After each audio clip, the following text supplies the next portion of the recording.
Woo-hoo-hoo. And we're live once again on another Tuesday. And I have a special guest in the house today. I have Shannon Malkin Daniels. Hopefully, I did that all right.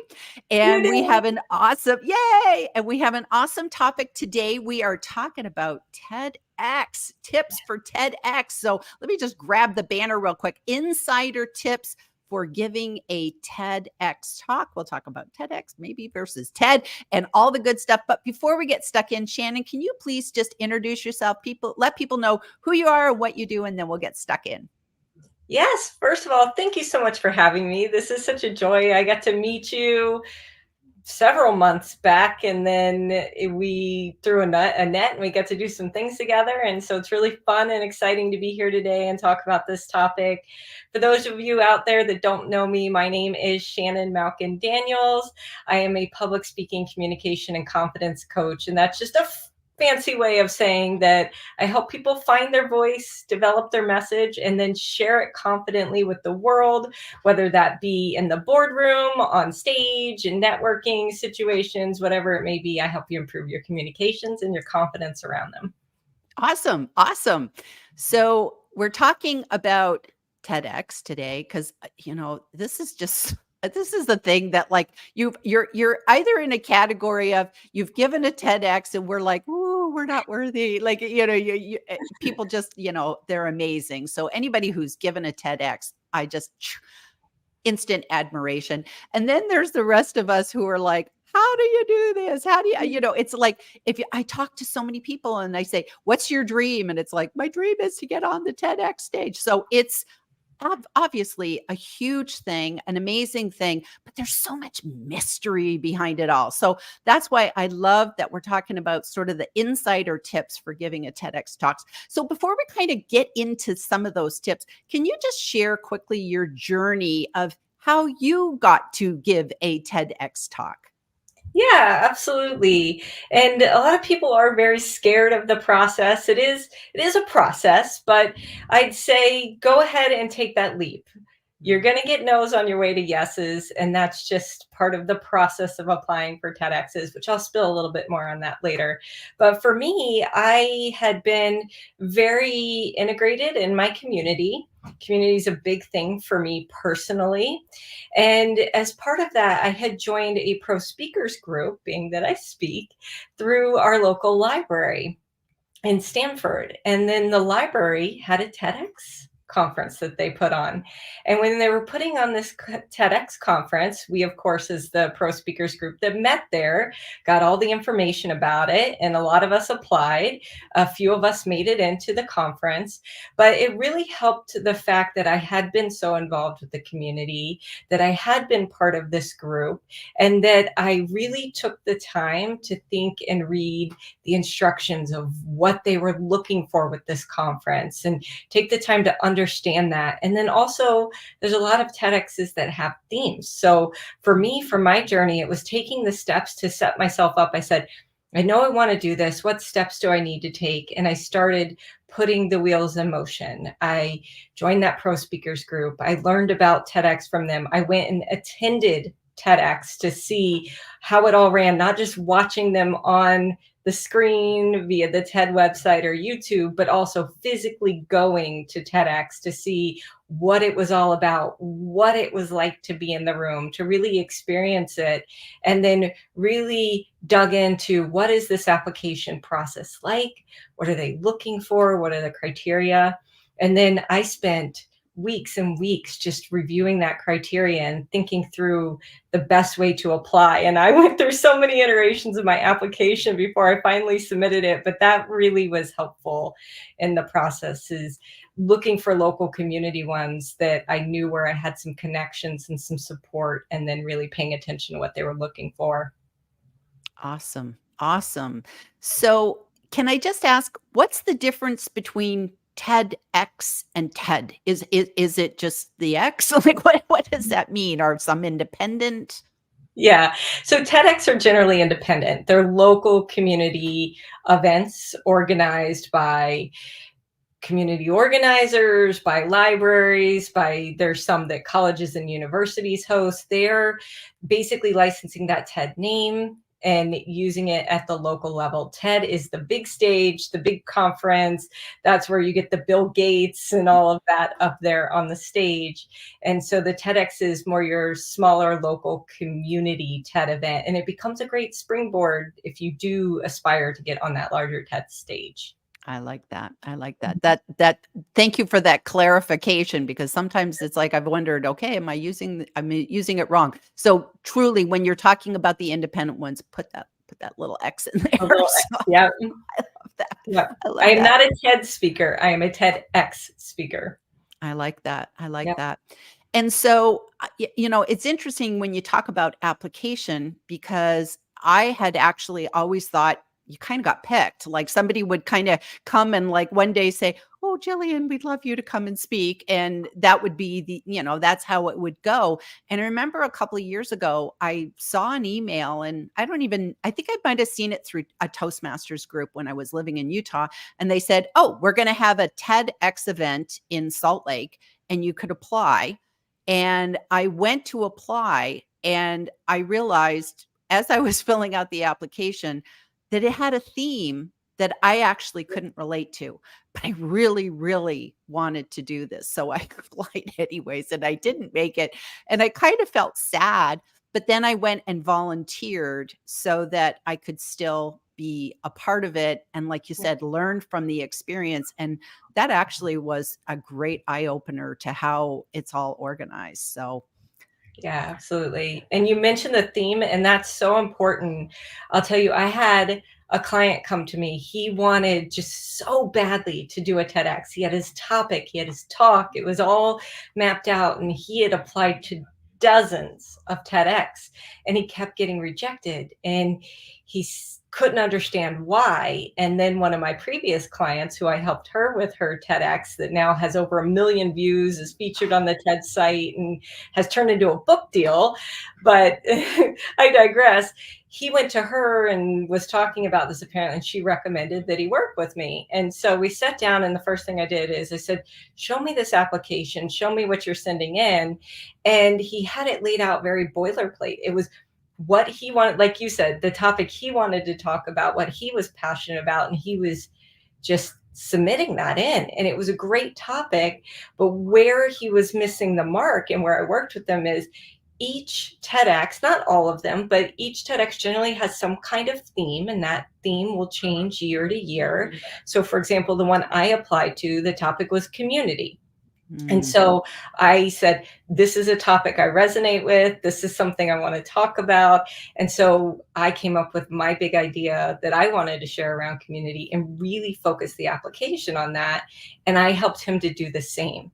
And so once we got that focused, we went out and we looked for TEDx that would fit into what he wanted to talk about, and B, could make his talk fit into the theme in a relevant way. And once he did that, boom, landed wow. his TEDx, got accepted. We worked on massaging his content and getting it all ready, and then he went out there and did it. But you really, really have to pay attention, because if it has a theme and your talk doesn't fit into that theme, do not waste your time or the organizer's time submitting, because they get between 100 and 300 applications per TEDx conference. And they're taking, it depends on the size of the conference, between 10 and maybe 20 speakers. So you need to find ways to stand out. And that's the first way, is really pay attention to the criteria for the TEDx you're applying for. And if it has a theme, make sure your talk fits into the theme. If not, move on. That's brilliant advice. And I can see that maybe that's where you want a coach like you who can say, okay, here's what the theme means. Because sometimes even figuring out the theme can be difficult, because you're like, Mhm. what does that actually mean? Yep. And how would I approach that? And then just kind of, I'm thinking like Venn diagrams, like here's what I want to talk about. Here's the theme. Yep. What's the overlap, and how could we write the application to address that? So, Yep. Yeah, absolutely. now Absolutely. you mentioned a second ago that with your client, you helped him find different TEDx events. How I don't even, where do you even start with that? How do you find events? Google. Okay. You can Google it. You can look and see what's. I always recommend starting local. That's where you're likely to know people. That's where you're likely to be more recognizable when you put your application in. That helped me. I can guarantee it. They didn't outright say it, but I knew a lot of the people on the selection committee, and I had been part of the community for a long time, and I had helped with a lot of stuff they were doing. So that helped to elevate me in the application process. So if you can start local, see what TEDx events are happening locally. There's some all over the state of Connecticut, I know. And I mean, every state has them. Like I said, universities, libraries, general community events. Look in your local area first Mm. and see what's there. If there's nothing that's hyper local to you, start to expand your search from there. If nothing within your immediate area or in your community or region fits, then you can start looking outside of that. Or, for example, there's a stage you've always wanted to be on, look in that area, right? And so you can look around, like maybe I want to do TEDx Salt Lake, right? And you type that in and it's going to return results. And you want to start that application process very early. I'm talking 8 to 10 months ahead of time, because again, the earlier you can get your application in and the better you can set your application up in a way that it stands out and meets whatever theme is there, the higher your likelihood of getting accepted. Wonderful, wonderful. Yeah. And is there things that we can be doing now to kind of prepare us in terms of, maybe there's no, there's nothing for me to apply to right now, but should I be getting my speaker credentials? Should I get a speaker reel? Like what are they looking for to support my application? Yeah, and again, every single one of these are run by different communities. TED has very specific requirements for how the conference has to be run and how it has to be videotaped, and the do's and don'ts and rules around delivering a TEDx. But the application process, while there are similarities across different TEDx, they will have different requirements. In general, you're going to want to have your headshot ready. You're going to want to have your bio ready. You're going to want to have a speaker reel ready, and that can be a video of you speaking, just one particular presentation or topic. Generally, they want it short, in the 1 to 3 minute range. Or you can have a speaker reel type video with clips of you speaking so that they can see your experience. And on your speaker sheet, you want to have that experience there. Think of your speaker sheet as your resume for a speaker. So you want to have all of those core things ready. You also need to be able to very clearly and quickly articulate your big idea, because TED's all about big ideas. It's not about selling from the stage. It's not about talking about whatever you do for business or anything like that. TED is about sharing big ideas. So even the local TEDx are about that. So you need to be able to articulate your big idea in an elevator pitch type fashion, which a lot of people have difficulty with because we're so close to our ideas and we know all the information about them. Boiling it down to this teeny tiny little elevator pitch is a difficult thing to do. And again, that's where a coach can come in handy to help you with that application process. But once you can boil it down and do it in a way that stands out and meets the theme, have a catchy title, have a catchy subtitle so that it really jumps off the page. All those things are going to be helpful. So you want to have all of that ready before you go into the application process. But before you even do that, you also need to start researching which TEDx's are coming up. Keep a little spreadsheet with all the dates of when the next one's going to happen and when the application process opens and what they're going to be looking for, so that you can be ready to go when that application opens for you. Wonderful. And then with your actual talk that you would like to give, are you just giving an outline of what that talk is? You don't want to just say, here's my entire, here's my 18-minute talk script. Yeah. Just the highlights. Do you give a hook, or what sort of, how do you handle that part? Yeah, again, each one's going to be a little different, but it's generally more of a high level of what your big idea is, that elevator pitch. And then they may ask follow up, okay, give us an outline, or they may accept you and then say, give us a detailed outline. So, for example, with the one I did, I had to provide a detailed outline months ahead of the TEDx conference. And then there were certain parameters and deadlines we had to meet. And again, every single TEDx conference is going to be different with that, but you're generally not doing the whole outline of your talk. And that's probably discouraged in the application, depending on where you're applying. Wow. Wow. This is Yeah. so exciting. This is so exciting. Let me hop over to our comments for a minute, and I'm sure we do have a lot of people. So that's great. So we have Jeff Young. He says, Gillian and Shannon, pleased to be here for this talk about TED. And he's gone and demystified the acronym Technology, Entertainment, and Design, which is just Okay. such an interesting thing because we talk about TED and nobody really knows what it means. So, what is the X for? So when we add the X, do you know what the X stands for?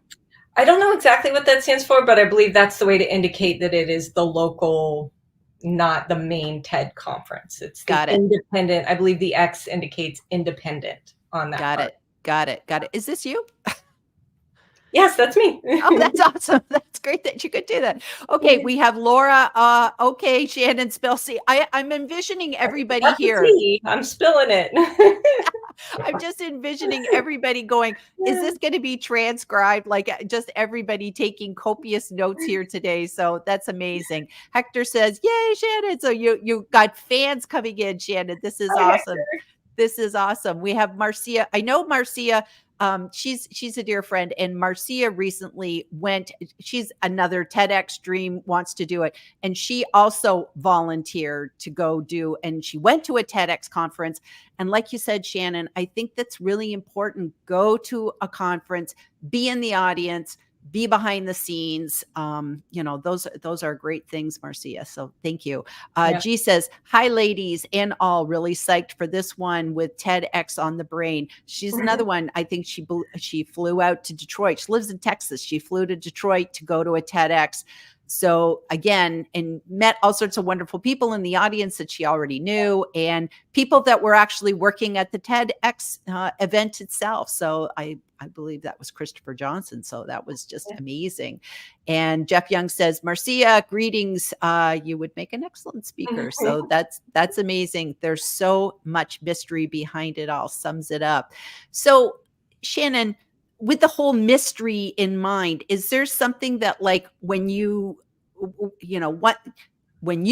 learning about TEDx that you went, oh, like, was there ever anything that you like, if I'd only known this type of thing, like you sort of a biggest aha you learned? Oh my gosh, there were so many, and it was such a process. Some of the things that stood out for me were, first of all, it's not a promotional opportunity. You cannot mention your brand, your company. You cannot call out other brands. Although TEDx is an independently organized event, TED has very strict rules on how you can use the TEDx name. And so you have to meet these criteria. And there was a contract we had to sign. And so this is a legitimate thing. There's a full contract you have to sign, and you have to agree to the do's and don'ts of being a part of the TEDx conference. One of which is you're not selling from the stage. You can't mention brands and stuff. And if you do, not only could your video be completely wiped out, it's not like they're going to hook you and pull you off the stage if you do it, but you run the risk of not having your video posted at all. Or if they are able to, sometimes they will take the effort to edit out any references to a business or a brand or anything like that. But if they can't edit it out, you're just gone. Your video will never see the light of day. So that was a big, whoa for me. It really is about sharing big ideas, not about selling from the stage. Wow. And thank you for sharing that, because I think that's so important, because I think a lot of people believe that the TEDx having done a TEDx speech, will be, it'll elevate your status. And, we talked earlier today that like a way that you can be using TEDx to establish your credibility and build your brand on LinkedIn is doing what you do. So you have TEDx speaker in your headline on LinkedIn, and that follows you everywhere. So that's amazing. And you have your link to your TEDx speech in your first experience section. And it's a media link. So I see you on the stage. So here you are. You're a public speaking and communications coach. Well, that's the ultimate in public speaking is we would like, okay, she not only could help me with public speaking, but she could help me do that TEDx talk. That's amazing. I can click, I watched it, and I noticed that you don't just go right to the YouTube site, you go to the TEDx site, which to me gives it even more credibility. So those are ways, but that's very interesting that you no with the selling. Yeah, no with the selling. That is not what TEDx is about at all. Wow. And then when you talk about your TEDx needs to be a great idea, it's not just telling, oh, let me just tell you the story about when I climbed a mountain. Like if it doesn't have something that changes us, or like that's what I liked about your TEDx talk is that you started with a challenge, and I'm going to challenge everybody. So here's my challenge. I want you to go over to Shannon's profile after this and go to her media link, which is in her first experience. And I want you to go watch her TEDx talk because it's a great example. And I like you started with a hook and then you ended with a challenge to get us to, okay, you had a shift and then you challenge us to have that shift too, which is really good. But I think a lot of people say, oh, it's just going to be about the story of how I got off, food stamps or, I was mountain climbing and I made it, or no point.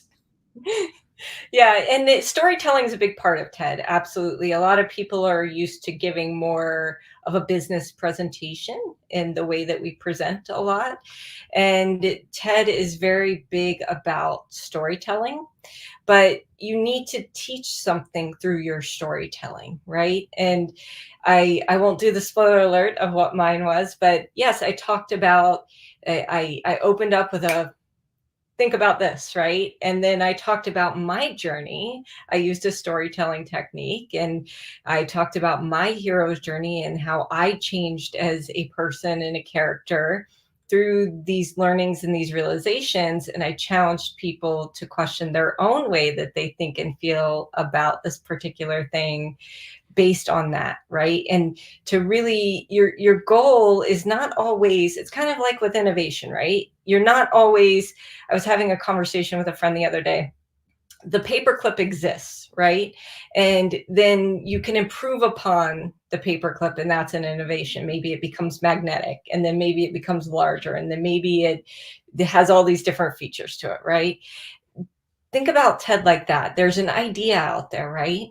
How are you thinking about that idea or that thing differently than other people? And have you ever had a conversation with someone where when you said that, they're like, never thought of it that way. That's really interesting. You're going to change the way I think about this from now on. Or every time I do XYZ, I'm going to think about you. That's what you want to think about when you're thinking about what to talk about at TED. How can you make people go, never thought about it that way, or Shannon said such and such, right? Gillian said such, Hector said such and such. Marcia said, is it Marcia or Marcia? Marcia. Marcia said such and such, right? How can you have that, plant that little seed in someone's brain that changes their way of thinking about something? And it can be something completely new and novel that doesn't exist, or it can be an improvement or a different way of thinking about something that's already in existence. That's brilliant. That's brilliant. I love that. And the whole idea of, bringing your thoughts to it. Cause it's like, you don't want to just like, I wouldn't want to just go watch your speech and go, oh, I'll do what Shannon did. It was a good speech because that's yours. You have to find your own sort of zone of genius. And you've already said that. So I need to come up with something that's a little bit different. Actually a lot bit.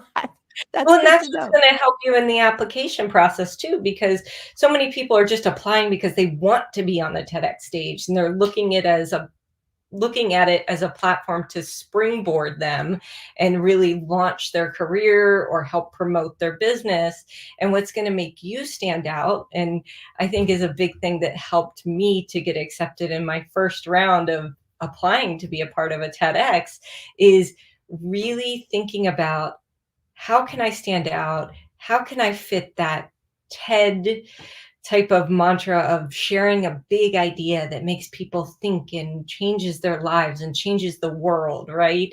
How can I do that? And that's going to make your application stand out above all the others that are tossing them in there with just their standard talk application that they like to submit everywhere and do the spray and pray model. So, what can you do to differentiate yourself and really fit that TED theme of things? Oh, I love that. I love that. And I would imagine that storytelling is also a good thing to bring into your TED Talk because that helps with the whole memorization. Because we haven't even talked about that, but I'm sure that that's a big thing to memorize, to not memorize. It seems like a lot of people are like so absolutely perfect, and I know timing is everything, right? Because will they yank you off the stage if you go too long? I didn't see it happen at the ones I attended, but I don't know for certain if they yank you off the stage, but you do have to abide by their timelines and they give you the maximum timeline. So for mine, I think it was 18 minutes. Mm. And then but they say, even though we say that, we would prefer it beyond this end of things. So don't want this big, long, rambling thing. And I generally, as a rule, do not encourage memorization.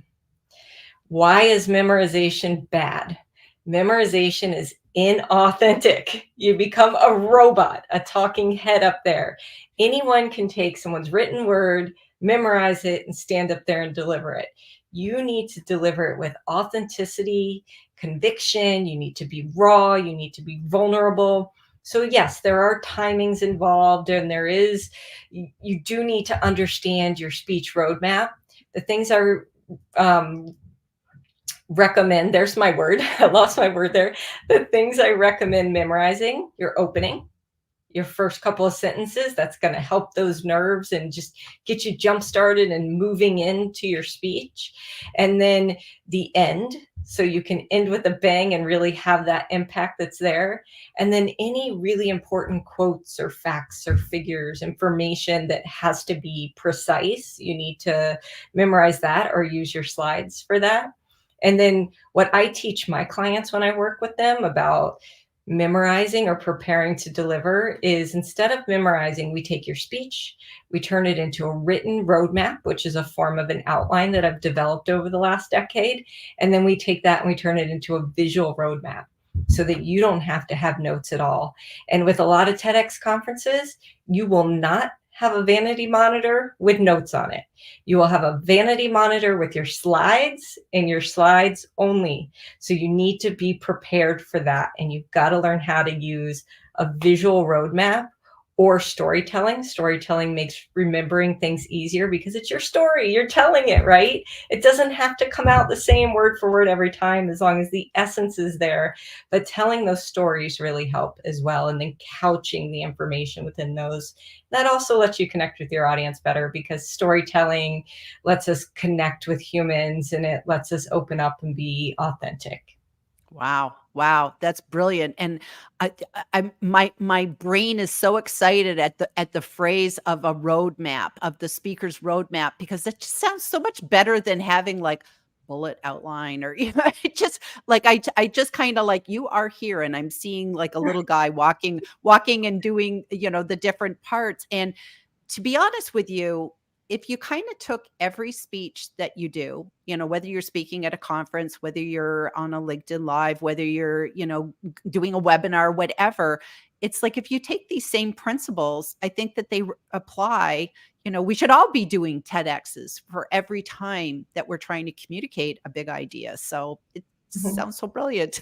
I think you have a whole book here that you could write for us, Shannon. So this is brilliant. I've got a lot more tips, but I know we don't have the time for it all. Okay, so yes, we are nearing the end of our time. And so do you want to give us one sort of final, you got to know this takeaway tip for today? It's less of a you gotta know this tip and more of a just go do it. Don't Mhm. be afraid to do it. Don't be afraid of rejection. Every no is one more stepping stone on your way to yes. Don't let it hold you back. Think about what is that big idea. If this is really a goal for yourself, set it and do it. Start researching those TEDx's now, today. Figure out what you want to go present on and what those themes are that match up, and start putting in the work. If you need help, get a coach. I'm happy to help. There's a lot of other coaches out there as well. Hope you'll work with me, but but yes, that's the big thing, is just don't let that fear cripple you and hold you back. Just get out there and do it if it's a goal of yours. Oh, that's so beautifully said, and so encouraging at the end of December 2023, because we got a brand new year coming around the corner, and this is the time for everybody to set that intention, set that goal. It would be awesome if somebody would come back a year from now and say, "Hey, I heard this LinkedIn Live and it inspired me, and I went and did it." So, yay, that would be awesome. That would make me So very happy. absolutely, absolutely. So I do implore everybody to go and follow Shannon if you would like to connect with her. Hopefully, if you send her a lovely message, she might consider connecting with you. Let her know that you met her here today. And we didn't even get into your book and all the other things that you do. Shannon, I could have you here forever. And I hope that maybe I can have you come back again, because I think this has just been a fabulous topic. And you really do inspire people. You are so approachable and easy to talk to. So I think I would recommend you to anybody who's looking for a TEDx coach. Talk to Shannon. Well, So I it's great. appreciate that. Thank you so much for having me. Awesome. Okay, so we will see everybody here next week on our LinkedIn Live. And let me just get our goodbye video up, and we'll see you next time, everybody. Bye bye. Thanks, everybody.